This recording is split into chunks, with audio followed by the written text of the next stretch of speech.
자, 우리 할렐루야 샬롬하고 인사합니다. 할렐루야 샬롬 샬롬 샬롬 샬롬 샬롬. 하나님 사랑합니다. 여러분 주 안에서 사랑합니다. 창세기 14장 내용 전체 살펴봅니다. 역사상 최초의 전쟁에 관한 내용이 언급되어 있는 게 특징입니다. 14장은 당시 침략한 나라는 시날, 엘리살, 엘람, 고임 등 팔레스타인 북쪽의 네 왕국이 침략을 하죠. 그리고 침략을 당한 나라는 팔레스타인 남부 요단 평지에 있던 5도시 소돔, 고모라, 아드마, 스보임, 그리고 소알. 우리가 잘 알죠. 고모라와 소돔과 고모라, 그리고 소알은 잘 압니다. 아드마, 스보임은 좀 생소하기도 하죠. 14장 전체의 중요한 구절들 잠깐 봅니다. 멜기세덱에 대해서 나오죠. 14장 18절에 보면 샬렘왕 멜기세덱이 떡과 포도주를 가지고 나왔으니 그는 지극히 높으신 하나님의 제사장이었다. 이렇게 소개되고 있습니다. 자, 예수 그리스도께서 멜기세덱의 반차를 쫓아 우리를 위하여 영원한 대제사장이 되었다. 이런 이야기 우리 많이 들어보셨을 거예요. 히브리서 6장 20절에 예수께서 멜기세덱의 반차를 따라 영원히 제사장이 되어 우리를 위하여 들어가셨느니라. 히브리서에도 이렇게 나옵니다. 6장 20절에 오늘 18절에도 이런 말씀이 나오죠. 히브리서 7장 1절에도 이 멜기세덱은 샬렘 왕이요 지극히 높으신 하나님의 제사장이라 여러 왕을 쳐서 죽이고 돌아오는 아브라함을 만나 복을 빈 자라. 히브리서 7장 11절에도 레위 계통의 제사 직분으로 말미암아 온전함을 얻을 수 있었으며 어찌하여 아론의 반차를 따르지 않고 멜기세덱의 반차를 따르는 다른 한 제사장을 세울 필요가 있느냐. 이런 이야기가 나옵니다. 아브라함이 그 얻은 것에서 10분의 1을 멜기세덱에게 주더라. 최초의 11조문이 드러납니다. 20절이죠. 이는 11조에 대한 최초의 기록입니다. 다음으로 11조에 관한 내용은 야곱이 형 에서의 낯을 피하여 라반의 집으로 가던 중에 베델에서 단을 쌓고 얘기하죠. 야훼께서 나로 아버지 집에 평안히 돌아가게 하시면 내게 주신 모든 것에서 10분의 1을 드리겠다라고 사원하는 데서 찾을 수가 있습니다. 창세기 28장 21, 2절이죠. 그리고 출애굽 시대에 이르러 하나님은 땅의 10분의 1은 야훼 것이니 야훼 성물이다. 율법에 정하시죠. 레위기 27장 30절에 정합니다. 그러니까 창세기에 지금 아브라함이 드린 게 최초의 11조 사건이라는 것을 우리가 알아야 되고 그 다음에는 누가? 야곱이 나를 끝까지 잘 인도해서 집에 돌아갈 수 있게 해주시면 내가 가진 것의 10분의 1을 드리겠다. 이렇게 얘기하고 그 이후에 예레미야 레위기 27장 30절에 율법으로 정해집니다. 그러므로 11조를 드리지 않는 것은 하나님의 것을 도둑질하는 것이다. 말라기 3장 8, 9절에 나타납니다. 그래서 야곱의 11조 서원, 11조를 율법으로 제정하는 것, 11조의 쓰임에 대해서는 민수기 18장 26절에 나오죠. 18장 21절에 보면 내가 이스라엘의 11조를 레위 자손에게 기업으로 주어서 그들이 하는 일, 회막에서 하는 일을 갚는다 얘기합니다. 그러면서 하나님 것을 도둑질하지 말라고 그러죠. 말라기 3장 8절에 사람이 어찌 하나님의 것을 도둑질하겠느냐 이는 곧 11조와 범음일이라. 너희 곧 온 나라가 나의 것을 도둑질하였으므로 너희가 저주를 받았느니라.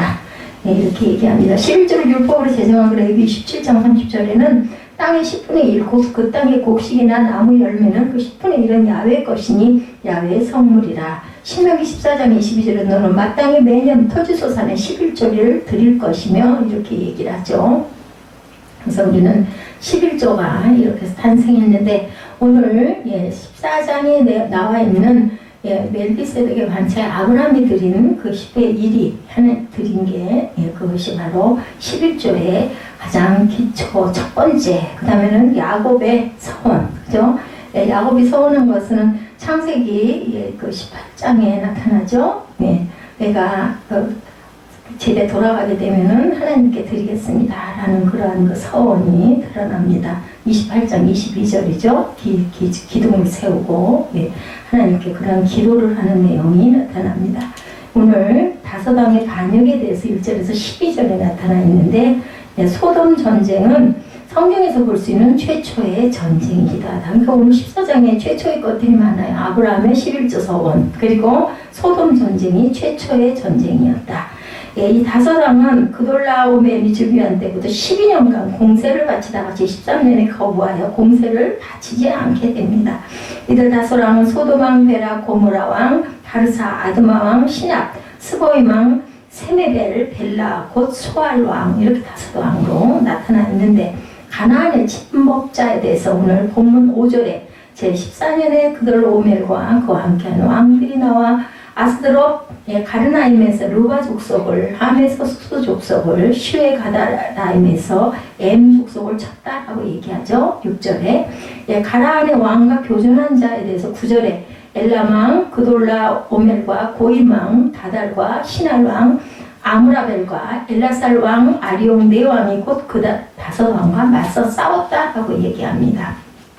그래서 소돔 전쟁은 자신이 즉위한 지 14년 되는 해 그돌라오멜은 자신을 배반한 다섯 왕을 징벌하기 위해서 동방의 연합군을 조직을 합니다. 그리고 맹렬한 세력으로 진군해서 요단강 동편의 바사, 모압, 에돔 등을 평정하고 아카바만까지 이르러 여기서 서북으로 전환하여 가데스를 치고 사해에 이르게 되죠. 이 과정에서 많은 족속들이 희생되고 결국 시딤 골짜기에서 반란군 남부 5개 부족을 전멸시키고 많은 노획물을 얻게 되는 내용이 11절에 나타나 있습니다. 그래서 가나안의 남북전쟁은 엘람왕 그돌라오멜을 중심한 북연합군이 남동맹국을 제압하는 결과를 맞이하게 됩니다. 북연합군이 이기죠. 그돌라오멜에서 오늘 17절에 본문에 아브라함이 그돌라오멜과 그와 함께한 왕들을 쳐부수고 돌아올 때 소돔 왕이 샤웨 골짜기 곧 왕의 골짜기로 나와 그를 영접하였다. 왕이 나와서 영접하죠. 패전한 왕들에 대해서 9절 10절에 엘람왕 그돌라오멜과 고임왕 디달과 시날왕 아므라벨과 엘라살왕 아리옹 네 왕이 곧 그 다섯 왕과 맞섰다라고 나오죠. 10절에 시딤 골짜기에는 역청동이가 많은지라 소돔 왕과 고모라 왕이 달아날 때 그들이 거기 빠지고 그 나머지는 산으로 도망했다라고 증거합니다. 롯이 붙잡혀 왔어요. 그 바람, 이 전쟁 바람에 소돔 근처에 장막을 쳤던 롯은 소돔 전쟁의 와중에 전쟁의 포로로 붙잡혀 갑니다. 12절이죠.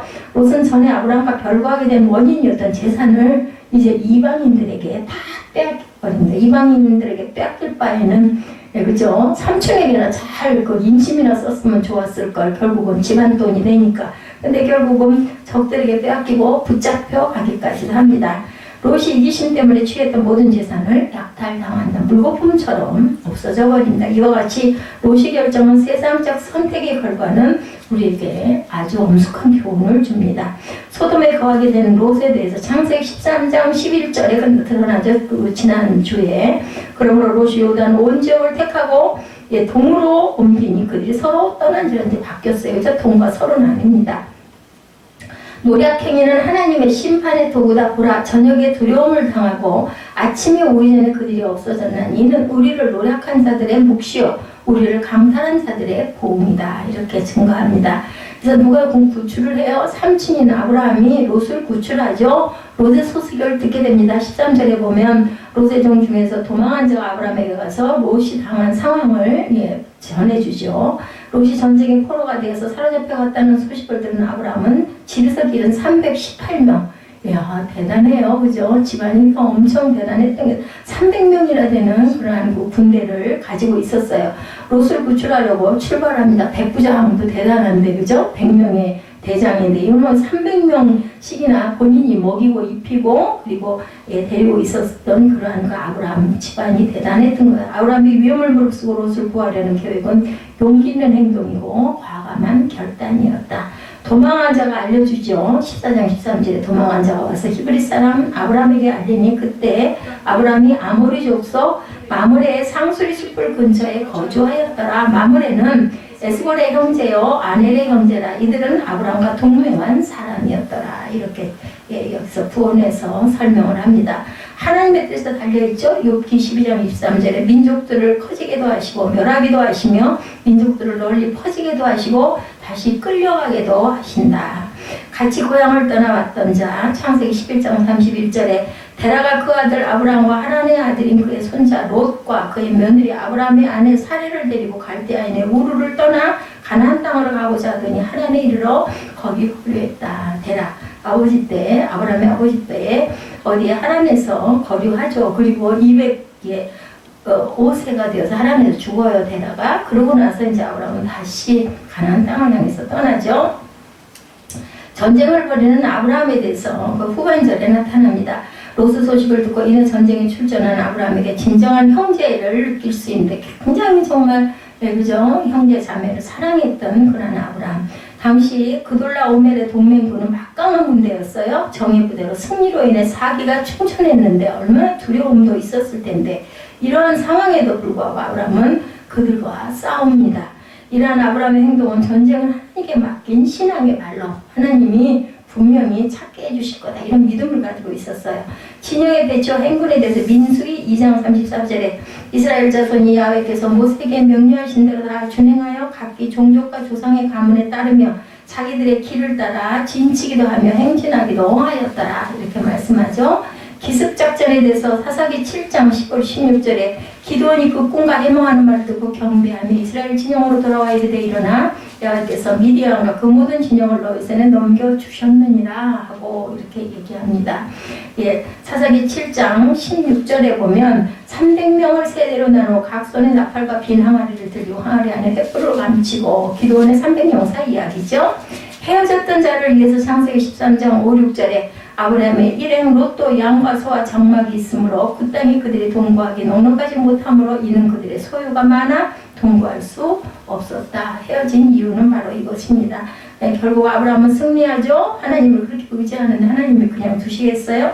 우리가 아까 마지막으로 했던 그 찬양이 아까 그 반죽이 고장나가지고 막 고치다가 3일이 무연히 눌렀는데 그 찬양의 가사가 제 귀에 쏙 들어왔습니다. 그래서 그걸 제가 적어놨다가 하나님께서 우리 기도를 들으시지. 우리는 찬양하기를 즐기고 찬양에 집중하고 찬양 속에서 은혜를 받고 찬양의 가사가 내 기도입니다 하고 고백을 해서 그 찬양을 하나님께 올려드리면서 참 은혜를 많이 받았습니다. 계속 드러났었어요. 껐다가는 또 안 켜질까봐 걱정도 되기도 했지만 하나님께서는 찬양 드린다는데 예배 드린다는데 그 환경을 그렇게 전혀 할 수 없을 정도로는 하시지 않을 거다. 우리 물론 기계는 우리가 잘 고치고 관리를 잘 해야 됩니다. 그리고 가끔 또 때가 됐으면 교체도 해야 돼요. 그죠? 그걸 뭐 하나님이 무조건 다 해주시지 이렇게 생각할 건 아니지만 오늘 하나님 예배는 드려야 되는데요 라고 제가 마음으로 엄청 기도를 많이 했습니다. 두려워할 것도 없고 한편으로는 또 그런 마음도 들더라고. 뭐 반죽이 없으면 어때? 뭐 피아노라도 또 사무엘이라도 있으니까 열심히 피아노 치고 그리고 찬양도 우리 뭐 작은 목소리들이지만 송으로라도 열심히 하면 더 기도하면 되지 이런 마음도 있었는데 여러분 반죽이가 끝까지 그죠? 사명을 다하네요. 반죽이 사명을. 승리하는 아브라함, 하나님을 그렇게 믿고 의지하는 아브라함을 손들어 주시지 않을 리가 없죠. 자기 가족을 그 조카, 섭섭하게 했던 조카를 구하러 자기의 온 그 300용사가 뭐겠어요? 재산이에요, 재산. 그죠? 318명이죠? 아브라함은 혈족의 롯을 구출했고 롯으로 인해 구해줄 의무가 없는 반포로들도 구합니다. 재물과 양식을 되찾죠. 16절에 모든 빼앗겼던 재물과 자기의 조카 롯과 그의 재물과 부녀와 친척을 다 찾아왔더라. 예, 롯뿐만이 아니에요. 거기 딸려있는 모든 식구들을 다 구해준 결과가 됩니다. 예, 한 영혼이 천하보다 귀한데 그죠? 얼마나 귀한 일을 했어요.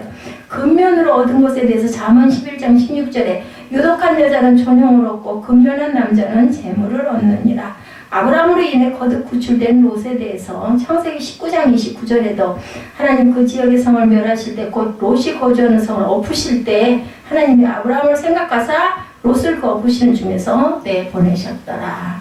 예, 아브라함 믿음의 그 아브라함의 그 조카인 롯을 특별히 생각합니다. 아브라함이 그 믿음을 생각하시고 옛다 선물이다 하고 롯을 굉장히 아브라함이 롯을 사랑한 거예요. 조카이지만 아들뻘 되죠. 그 사랑하는 마음, 베푸는 마음을 하나님은 절대로 잊지 않으신다. 뭐를 받으려고 해주는 게 아니라 그냥 그렇게 베푸는 참 사랑에는 하나님께서 반드시 그 부분을 기억하신다라는 것.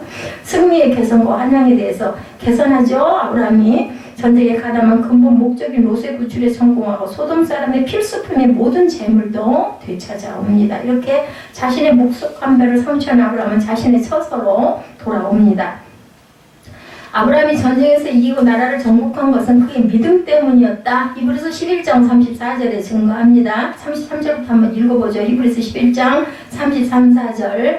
믿음으로 나라들을 이기기도 하며 의를 행하기도 하며 약속을 받기도 하며 사자들의 입을 막기도 하며 불의 세력을 멸하기도 하며 칼날을 피하기도 하며 연약한 가운데서 강하게 되기도 하며 이렇게 증거해요. 전쟁에 용감하게 되어 이방 사람들의 진을 물리치기도 한다. 분명히 또한 아브라함의 승리는 하나님의 섭리와 하나님의 은혜였다라고도 말씀하죠. 아브라함의 믿음에 대해서 히브리서 11장 8절이죠. 믿음으로 아브라함은 부르심을 받았을 때 순종하여 장래의 유업을 받을 땅에 나아갈새 갈 바를 알지 못하고 나아간 이런 믿음의 아들입니다. 아브라함은 믿음의 아비이기도 하죠. 정명자를 의뢰하라고 에레미야 33장 2절에도 이를 행하시는 야훼 그것을 만들어 성취하시는 여호와 그의 이름을 여호와라 하는 이가 이와 같이 이르시도다 라고 합니다. 일을 행하시고 성취하시는 여호와 하나님을 우리는 언제나 어떤 상황에서도 의지하고 두려움을 버려야 되겠죠. 안 될 일은 없습니다. 세상에 힘을 내고 용기를 내야죠. 샬렘왕 멜기세덱의 만남이 17절에서 24절에 이루어지죠. 아브라함이 이제 전리품을 들고 돌아왔을 때, 그러니까 아브라함은 조카 롯을 구하기 위해서 갔는데 결국은 하나님의 큰 축복을 받는 하나님의 제사장이었더라 이렇게 얘기하죠. 누가 그죠?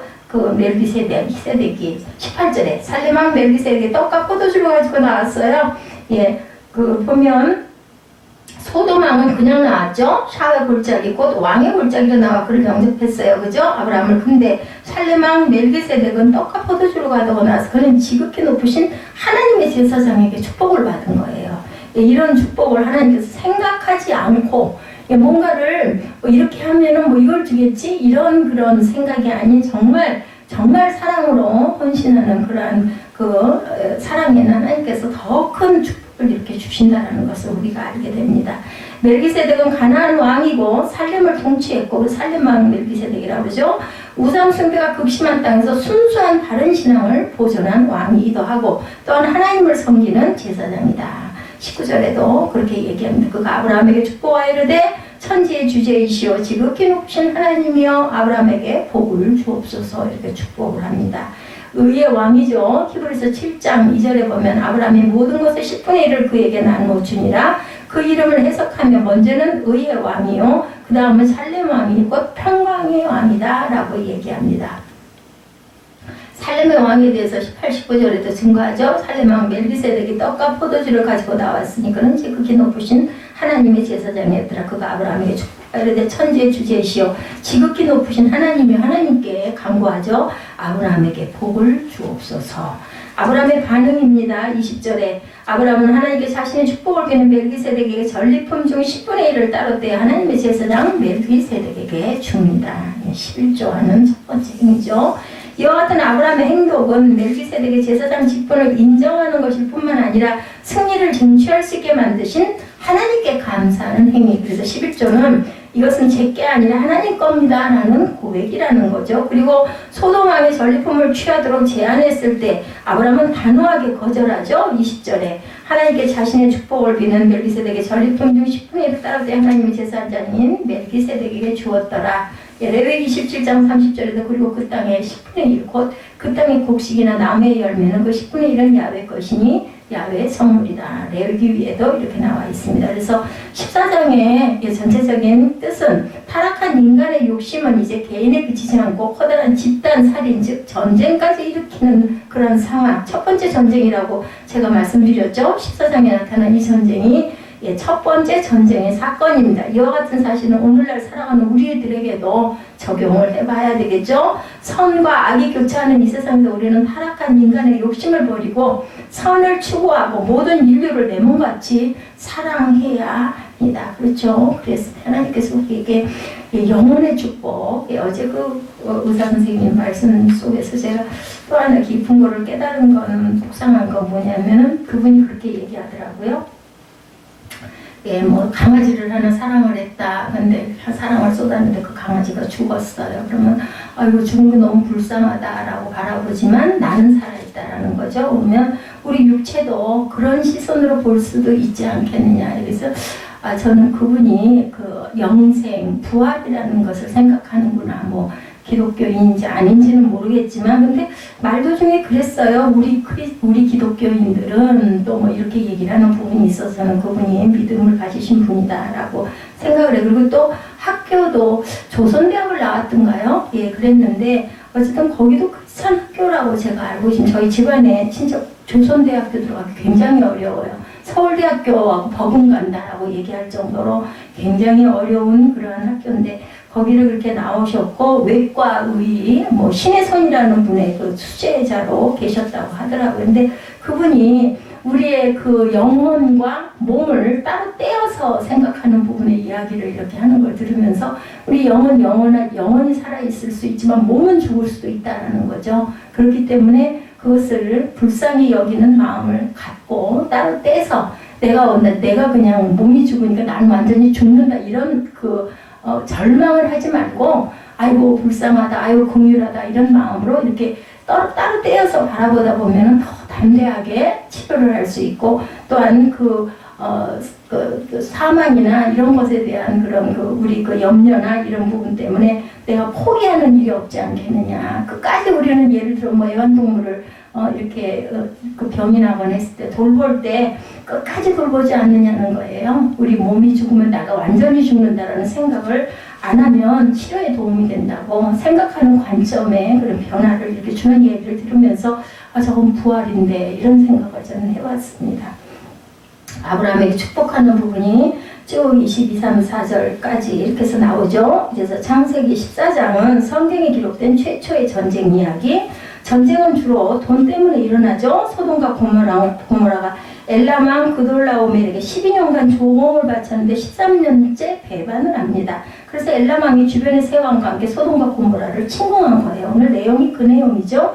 이에 소돔과 고모라는 주변의 세 왕들과 힘을 합쳐서 맞섰지만 엘람 왕을 포함한 네 왕이 북쪽에서 이겼죠. 그래서 소돔과 고모라 모든 사람이 잡혀가고 재물과 양식을 뺏기고 소돔과 고모라에 살고 있던 롯도 잡혀가고 가지고 있던 재물도 뺏겼는데 아브라함이 찾아주는 그런 내용이에요.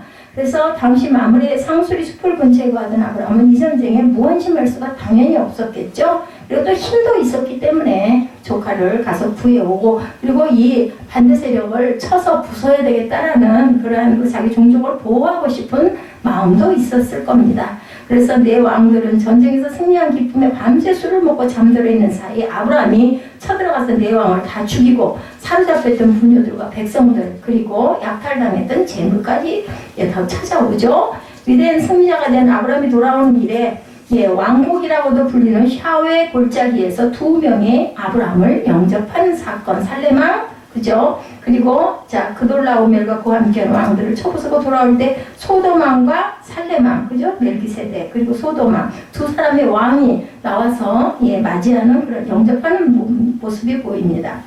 17, 8, 9절에 그리고 결국은 또 아브라함에게 축복해달라고 살레망 멜기세덱이 또 축복하는 근데 그분은 아브라함에게 복을 주옵소서 했던 사람 하나님의 제사장이기도 라고 얘기합니다. 소개하죠. 21절에 소돔왕이 아브라함에게 이르되 사람은 내게 보내고 그 물품은 내게 취해라 이렇게 얘기합니다. 21절에 소돔왕이 아브라함에게 그렇지만 아브라함은 소돔왕의 제안을 거절하죠. 내 말이 내가 아브라함으로 친케했다 할까요? 내게 속한 것은 물론 한 신이나 신들매라도 내가 취하지 않겠다. 어떤 것도 조그마한 끈 하나도 내가 갖지 않겠다. 오직 소년들의 먹을 것과 나와 동행한 아넬과 에스골과 마므레의 분깃을 제할지니 그들이 그 분깃을 취할 것이다. 나는 전혀 갖지 않고 그들에게 주겠다. 23, 4절이죠. 소돔 왕이 자기 덕분에 아브라함이 부자가 되었다고 할까봐 소돔 왕의 재물은 조금도 받지 않겠다. 다만 수고한 그 가신들이 먹을 것 그리고 동행한 자들의 분깃만 제하고 그 외에 나머지는 실 한 오락이나 신들매가 신발끈이에요. 하나라도 받지 않겠다 이렇게 얘기합니다. 아브라함을 영접한 다른 사람은 살레망 멜기세덱 두 번째 사람은 그는 지극히 높으신 하나님의 제사장이다. 살렘의 왕이었다. 그런데 멜기세덱은 아브라함과 그 가신들을 맞이하면서 그냥 나온 것이 아니라 떡과 포도주를 갖고 나왔어요. 이건 뭐 어떤 의미가 있어 보여요? 성찬, 그죠? 벌써 맨몸으로 나온 소돔왕보다 얼마나 생각이 많고 사람을 배려할 줄 아는 사람인지도 우리가 보게 되죠. 그러면 멜기세덱은 정말 어떤 존재일까? 참으로 신비한 인물로 나타납니다. 창세기 14장에 갑자기 나타나고 그 이상 더 이상 어느 곳에도 언급이 없습니다. 멜기세덱에 대한 이야기는. 그로부터 900년이 지난 후 다윗 왕이 시편 110편 4절에서 갑자기 멜기세덱에 대해서 이야기를 합니다. 시편 110편 4절에 보면 야훼는 맹세하고 변치 아니하시리라 이르시기를 너는 멜기세덱의 반차를 쫓아 영원한 제사장이라 하셨더라. 이 얘기는 우리가 많이 묵상하는 그런 그 시편 구절이기도 합니다. 다윗 왕이 멜기세덱 이야기를 하더니 히브리서 5장과 7장에서는 멜기세덱을 예수 그리스도다 이렇게 해석이 돼서 나옵니다. 그럼 도대체 멜기세덱은 정말 어떤 존재일까? 이에 대해서 두 가지 견해가 있는데, 첫째, 멜기세덱은 예수 그리스도를 예표하는 사람이다라는 견해가 첫 번째.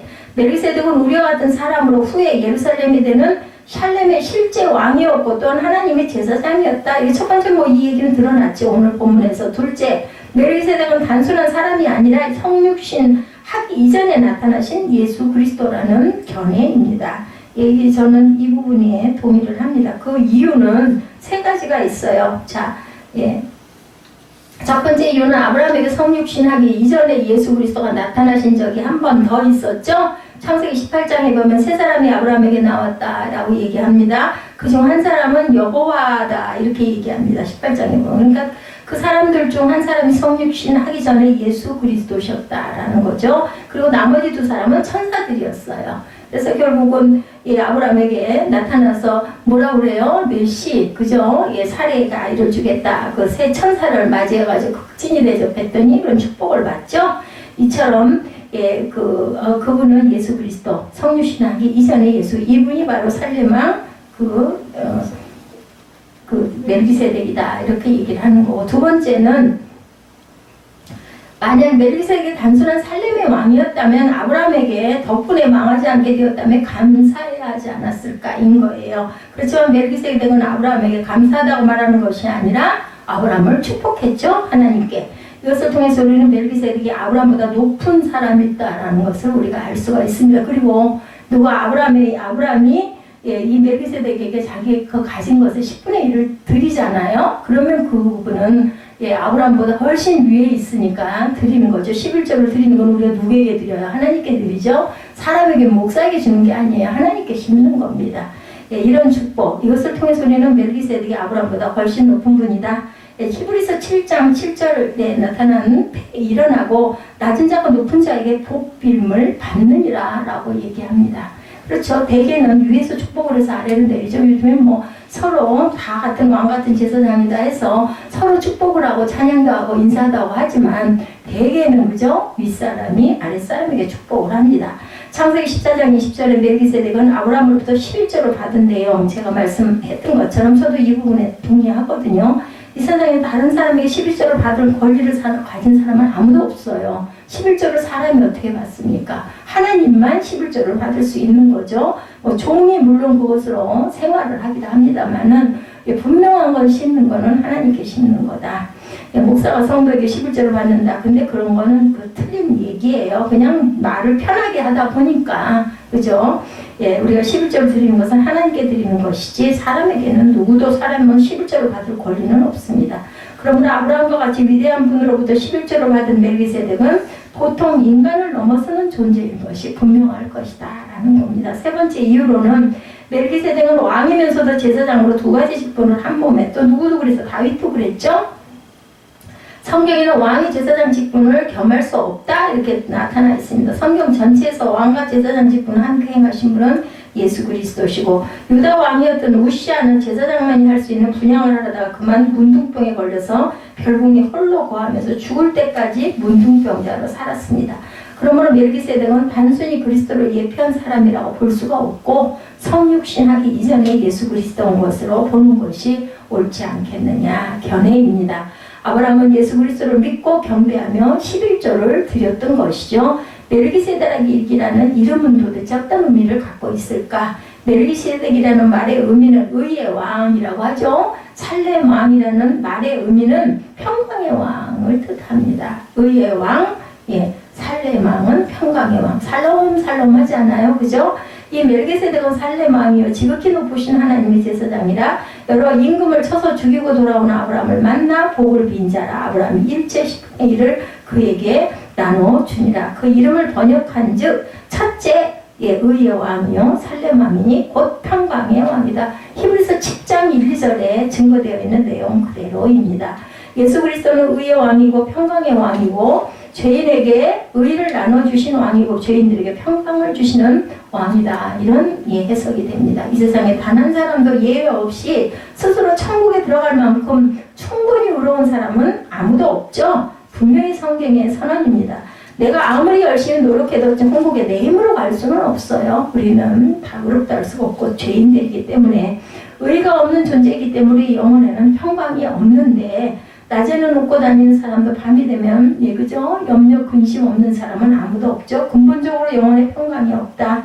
그렇지만 예수 그리스도는 하나님의 뜻에 100% 순종하셨고 그 순종을 근거로 죄인들에게 나누어 주실 완전한 의를 가지고 계신 유일하신 분이다. 물론 하나님의 아들이시죠. 예수님이 죄인들에게 나눠주신 최고의 선물은 바로 이런 의입니다. 의롭다. 우리는 칭함을 받은 구원받은 자들이죠. 누구든지 자신의 죄인임을 고백하고 의가 없음을 인정만 하면 예수 그리스도를 구주로 믿는 사람에게 하나님은 예수 그리스도의 완전한 의를 나누어 주십니다. 사람이 하나님 앞에서 의롭다고 인정받는 길은 오직 예수 그리스도를 믿는 길밖에 없죠. 그러면은 저만 구원해 주시는 게 아니라 너와 내 집이 구원을 받으리라고 됐어요. 그죠? 우리는 실질적인 죄인이다. 본인이 실질적으로 의인이라고 말할 수 있는 사람은 아무도 없다라는 거죠. 그렇기 때문에 우리는 하나님 앞에서 의인이 된 것은 예수 그리스도를 믿음으로 말미암아서 그분이 피로 우리의 죄를 다 덮어주셨기 때문이죠. 예수 그리스도의 완전한 의가 우리를 덮어주셔. 하나님은 당신의 법정에서 우리가 아닌 예수 그리스도의 의를 보시고 우리를 의인이다. 예를 들면 그죠? 보증의 도장을 찍어준 거예요. 아, 이건 KS 제품이야 라고 땅땅에 도장을 인정을 찍은 거죠. 내 힘으로는 어림도 없지만 예수 그리스도를 우리가 예수 그리스도의 이름으로 우리는 의롭다 칭함을 받았다라는 거죠. 그 의를 받아서 천국에 들어갈 수가 있다. 의를 얻은 사람은 영혼의 평강을 누리게 되죠. 하나님과 평화를 누립니다. 하나님의 진노가 완전히 제거되고 죄는 완전히 용서받고 하나님의 호의를 받는 대상이 된다. 전에는 우리가 하나님의 진노의 대상이었는데 이제는 그죠? 의의 대상이 되었다. 예수 그리스도를 믿어 의를 받게 되면 하나님의 호의의 대상이 되고 우리가 저지른 모든 죄는 과거, 현재, 미래 가릴 것 없이 다 용서를 받는다. 죄의 용서, 하나님의 호의의 회복, 이 두 가지의 의를 얻는 결과가 생긴다. 하나님이 저와 여러분을 모실 때 찡그리고 오실까요? 웃으실까요? 저는 저를 보고 하나님은 웃으실 것 같아요. 왜냐? 왜 웃냐? 어이가 없어서 웃어요. 뭐 잘해서 웃는 것도 아니고 대단해서 웃는 것도 아니고 요즘날 유은정 집사가 날 보고 왜 그랬는지 몰라. 지금도 그렇게 보이나요? 저는 절대 아닐 것 같은데 뭐라 그러더라.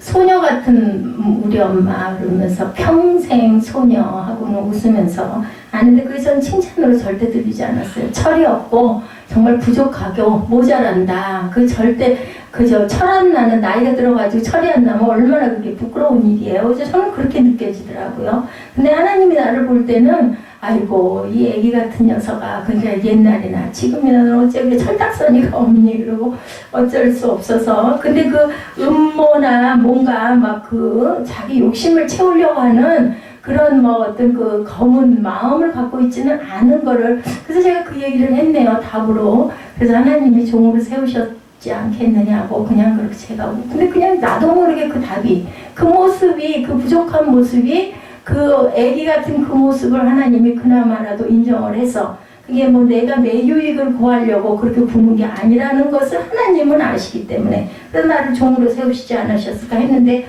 뒤에 오는 내 마음의 그 해석과 여우는 그게 그렇게 기쁘거나 이렇게 복된 행복한 마음이 들지는 않았습니다. 나를 지금도 그렇게 보나 이런 마음이 들더라고요. 어떤 제 교만인지는 모르겠지만 예. 왜 그렇게 보일까 아직도. 그럼 이제 제 모습이 그래서 그러겠죠. 하나님은 우리를 향해 정말 좋으신 하나님이죠. 내가 잘못한 것이 많고 죄 지은 것이 많아 기도할 때마다 부끄러워도 나의 잘못을 보시는 게 아니고 하나님의 아들 예수 그리스도를 보시고 우리에게 항상 끝없는 사랑을 은혜를 베푸시는 분, 이것을 우리가 항상 믿고 의심 없이 받아들이시기 바랍니다. 예수 그리스도는 우리에게 의를 주시는 의의 왕이시고 평강을 주시는 평강의 왕이죠. 이 순서가 굉장히 중요합니다. 의를 얻은 사람만이 평강을 누릴 수가 있죠. 예. 의를 얻지 못하고 불의 가운데 거하는 사람은 평강을 누릴 수가 없습니다. 자, 이사야 57편 21절입니다. 내 하나님의 말씀에 악인에게는 평강이 없다 하셨느니라. 악인에게는 평강이 없다고 그러셨어요.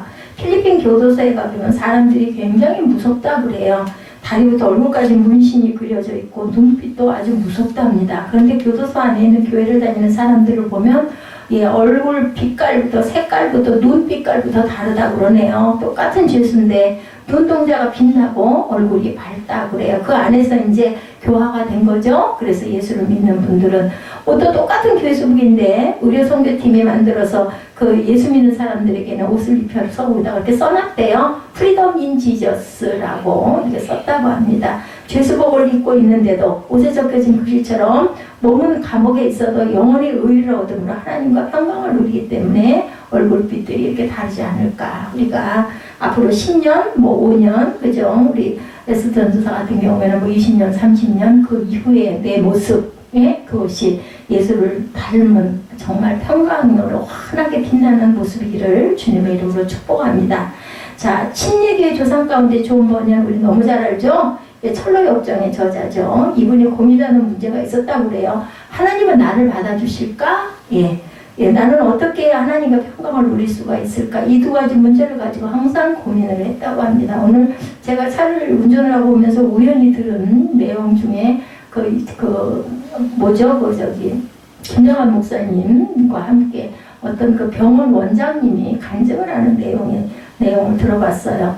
옛날에는 그분이 절을 다니고 불교를 믿었다고 해요. 근데 그때 정말 막 사업도 너무너무 잘 되고 돈도 너무 많이 벌고 명예도 대단하고 했는데 어느 날인가 회심이 돼서 예수를 믿고 나서부터는 돈도 못 벌고 그냥 나가는 것만 너무 많고 정말 아마 어려운 가운데 있는가 봐요. 그러니까 주변의 사람들이 모두 다 왜 예수를 믿더니 그렇게 오히려 불교 믿을 때는 그렇게 잘 나가고 승승장구하더니 왜 그러냐 뭐 그런 얘기들 많이 해요. 뭐 안 믿는 집안에 믿음이 들어가고 나서부터는 뭐 집안이 막 뒤집어진다, 풍지박산된다 이런 얘기가 많더라고요. 김정한 목사님 뭐라 그러냐면 하나님의 때가 분명히 있기 때문에 하나님께서는 무언가를 나타내시기 위해서인데 우리가 그걸 깨닫지 못한다. 그랬더니 이분이 참 그럴 때가 없었는데 딱 한 번 그런 일이 있었대요. 성경을 읽고 싶어가지고 어떤 구절을 열심히 찾아서 읽다가 잠이 들었는데 꿈에 꼭 한 번 나타나셨대요. 몇 페이지에 있는 그 줄을 찾아서 읽어봐라. 그런 이야기를 듣고는 헌뜩 잠이 깨가지고 그 페이지를 찾아가서 읽어봤더니 거기에 적혀있는 얘기가 뭐라 그러냐면 너는 누구냐라고 적혀 있었다고 합니다. 그래서 그분이 어려울 때마다 그분이 그렇게 생각이 난대요. 너는 누구냐. 하나님의 음성이 생각이 나서 그랬더니 옆에 있는 그 김정한 목사님이 얼른 해석을 해서 너는 내 아들이다. 너는 내 딸이다. 너는 내 거다. 그렇기 때문에 내가 너와 함께하고 내가 너를 보호한다는 뜻을 하나님의 말씀을 하셨다. 그런 얘기를 제가 들으면서 그래 너는 누구냐. 참 중요하겠구나. 그죠? Who are you? 하고 얘기한다고 그러죠? 이 얘기가 생각이 나서 저도 은혜를 받았습니다. 오면서 어느 날 길을 걷는 도중에 하나님의 음성을 존 번연이 듣게 됐다고 그래요. 나는 어떻게 하나님과 평강을 누릴 수 있으면 나는 과연 천국이나 갈 수 있을까? 이게 고민이었다고 그러죠. 이분은 나를 받아주실까? 하나님은 제가 이걸 보다 보니 오늘 생각이 나서 말씀을 드렸습니다. 근데 어느 날 길을 걷는 도중에 하나님의 음성을 듣게 됐는데 너의 의는 하늘에 있느니라 이렇게 대답을 해주셨다고 그래. 이런 음성을 듣고 존 번연은 내가 구원받았구나라는 확신을 갖게 되고 눈물을 흘렸다. 이제 이런 내용이 나와 있어요. 우리의 의는 하나님 보좌 우편에 계신 예수 그리스도이신 줄로 우리가 믿고 그분만 따르고 그분만 바라보고 그죠? 항상 중보자로 계시죠. 우리를 위해서 기도하시죠. 그래서 그래서 고린도전서 1장 30절에 보면 너는 하나님께로부터 나서 그리스도 예수 안에 있고 예수는 하나님께로부터 나와서 우리에게 지혜와 의로움과 거룩함과 구속함이 되신 분이다. 예, 어떻게 보면 똑같죠. 너희는 하나님께로부터 나와서 그리스도 예수 안에 있고 예수는 하나님께로부터 나와서 우리에게 지혜와 의로움과 거룩함과 구속함. 그러니까 뭐예요? 끈이에요. 끈, 그죠? 연결고리이기도 합니다. 우리는 이 땅에 살면서 실패하고 때로는 연약해서 죄를 짓지만 하늘에 계신 우리의 구주 예수 그리스도가 그 의의를 버리지 않는 이상 예수를 믿는 우리가 의인된 것도 영원히 변치 않을 것이다. 단단하게 서 계시죠? 우리를 보호하고 계시고 우리를 인치고 계시는 그러한 아주 우리는 인을 받은 사람들. 예수 그리스도를 구주로 믿지 않은 사람은 그래서 정말 위험하다. 불쌍하죠? 그 사람은 의가 오기 때문에 하나님의 호의의 대상이 아니라 무슨 대상? 진노의 대상이다. 언제 하나님의 진노가 떨어질지 모르는데 얼마나 안 됐어요. 그죠? 깨닫지 못하니까. 예, 위험한 가운데 살지 말고 우리의 피난처 되신 예수 그리스도 안으로 항상 우리는 피난처. 예, 피난해야 되죠. 항상 어려움이 있을 때, 힘든 일이 있을 때. 멜기세덱이 행한 일은 뭐였어요? 축복이었죠. 아브라함을. 멜기세덱은 아브라함을 두 가지로 축복합니다. 하나는 한밤중에 전쟁하느라 피곤한 아브라함과 가신들에게 떡과 포도주를 준 것이죠. 어떤 분은 이것을 주의 만찬이다. 자, 멜기세덱은 육신적인 필요를 채워주죠. 불신자들이 종종 이렇게 말하죠. 예수 믿으면 떡이 나오나 술이 나오나 나오죠. 그죠? 예, 멜기세덱은 떡도 주고, 예, 포도주도 줬습니다. 포도주는 그때 술이 아니라 음료였어요. 그 시대에는. 예, 먹을 것과 마실 것을 주며 육신적인 필요를 또한 공급해 준 것이기도 하다. 예수님 우리에게도 의도 주시고 평강도 주시고 먹을 것도 주시고 물질의 필요도 항상 채워주시는 축복의 구주이십니다. 우리가 뭐 굶을 때 있어요. 아무리 어려운 상황이 되고 이거 어떡하면 좋아 해도 다 지나가죠. 물질은 아무것도 아니라고 하지만 가난하고 배고픈 거 그죠? 직결되어 있습니다. 고통스럽죠? 춥고 배고프면 뭐 사흘 굶어가지고 도둑질 안 할 사람이 없다 일 정도로 굉장히 중요합니다. 예수님은 그래서 그것을 아시고 물질의 복도 우리에게 나눠주시죠. 예수님은 우리의 마음에 물질의 복에 집중되는 것은 그런데 원치 않으신다. 이게 기복신앙이 되기 쉬운 게 이게 바로 중요하죠. 복 그 자체보다는 복 주시는 하나님에게 집중되게 주는 손길을 바라보라는 거예요. 복 자체 그 돈을 바라보지 말고 주는 하나님의 사랑을 우리가 느끼라는 거죠. 우리가 선물을 받았을 때 어떤 선물을 받아 뭐 귀하고 번쩍거리는 선물 뭐 대단하고 받는 것도 물론 좋을 수 있지만 정말 정성껏 나를 위해서 마련한 그걸 우리 느끼거든요. 의례적으로 했는지 정성을 들여서 마련했는지 그랬을 때 우리 마음이 뭉클해지죠. 돈으로 환산될 수 없는 그런 사랑입니다. 아브라함은 그런 생각을 합니다. 이 복은 하나님으로부터 온 거다. 그래서 전리품을 10분의 1을 떼어서 준 거죠. 나는 이 복을 사랑해서는 안 되고 복 주시는 하나님을 감사해야 되고 사랑해야겠다.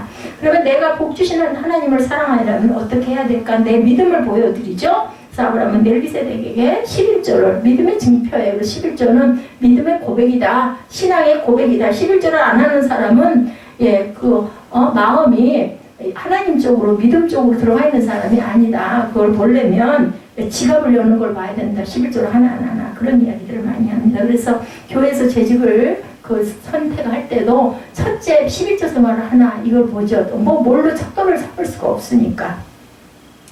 아브라함은 자신의 받은 것을 관리하는 청지기임을 이렇게 해서 고백을 합니다. 우리가 왜 하나님에게 11조를 드리나? 우리 마음이 물질에 있지 않고 하나님에게 있다는 것을 보여주기 때문이고 우리가 받은 것을 관리하는 청지기에 불과하다는 것을 공개적으로 고백하는 행위이기도 하다. 멜기세덱은 물질의 복과 함께 영적으로도 축복을 해주죠. 19절이죠. 그가 아브라함에게 축복하여 가로되 천지의 주지시오 지극히 높으신 하나님이 아브라함에게 복을 주옵소서. 뭐 물질의 복을 주옵소서 안 했어요. 복을 주옵소서. 예수님은 복 주시는 분이시죠. 창세기 14장에 성육하시기 이전 처음으로 나타나셔서 택한 백성을 축복하신 거. 공생애를 마치고 승천하기 전 마지막에도 역시 제자들을 축복하셨죠.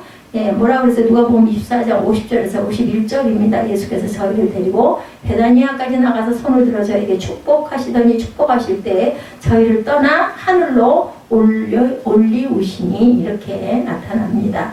예수님은 택한 백성을 항상 축복하시는 분이다.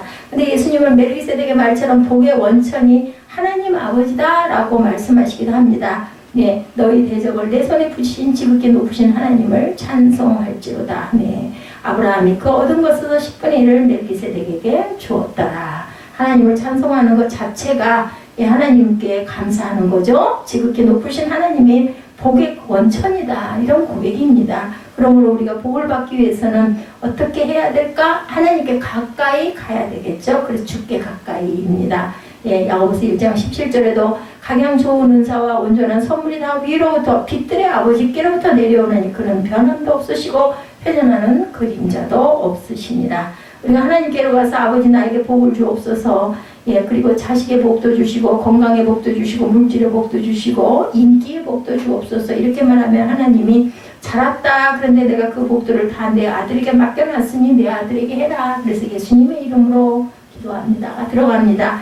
내 아들을 믿으면 그것이 나를 믿는 것이고 내 아들을 공경하면 그것이고 나를 공경하는 것이니라. 나는 내게 복을 주되 내 아들 예수 그리스도를 통해서 복을 준다라고 말씀을 하죠. 자, 유대인들의 잘못은 하나님 아버지를 공경한다면서 예수님을 믿지를 못해요. 하나님의 아들이라는 걸 인정하지 않죠. 이슬람도 하나님을 공경한다고 하면서도 아들이신 예수 그리스도는 공경하지 않습니다. 그러므로 그들이 공경하는 신은 성경의 하나님 야훼가 아니고 그들의 신은 알라 신이다 라고 생각할 수밖에 없다. 요한복음 5장 23절이죠. 이는 모든 사람으로 아버지를 공경하는 것 같이 아들을 공경하게 하려 하심이라. 아들을 공경치 아니하는 자는 그를 보내신 아버지를 공경치 아니하느니라. 분명히 나타나 있습니다. 아들을 공경하지 않는 자는 아버지를 공경하지 않는 것과 같다라는 거죠. 요한복음 5장 23절입니다. 창세기 41장에서 애굽에 7년 풍년이 온 후 7년 동안 기근이 오죠.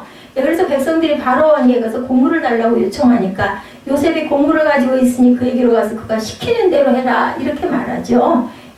매튜 헨리라는 유명한 주석가는 그 이야기가 성부 하나님과 성자 예수님의 관계다. 그것을 아름답게 보여주는 내용이다. 이렇게 얘기를 하기도 합니다. 하나님은 복의 원천이시고 예수 그리스도는 하나님 모든 복이 우리에게로 내려오도록 하는 유일한 통로다라는 거죠. 다른 통로는 없습니다. 다른 통로로 복을 받으려고 하면 결국은 실패하고 좌절하고 길을 잃어버리게 되죠. 오직 하나님이 주시는 복의 통로는 예수 그리스도시다라는 것. 멜기세덱은 성경에 처음으로 나타난 성육신 이전에 예수 그리스도의 그 모형이시기도 합니다.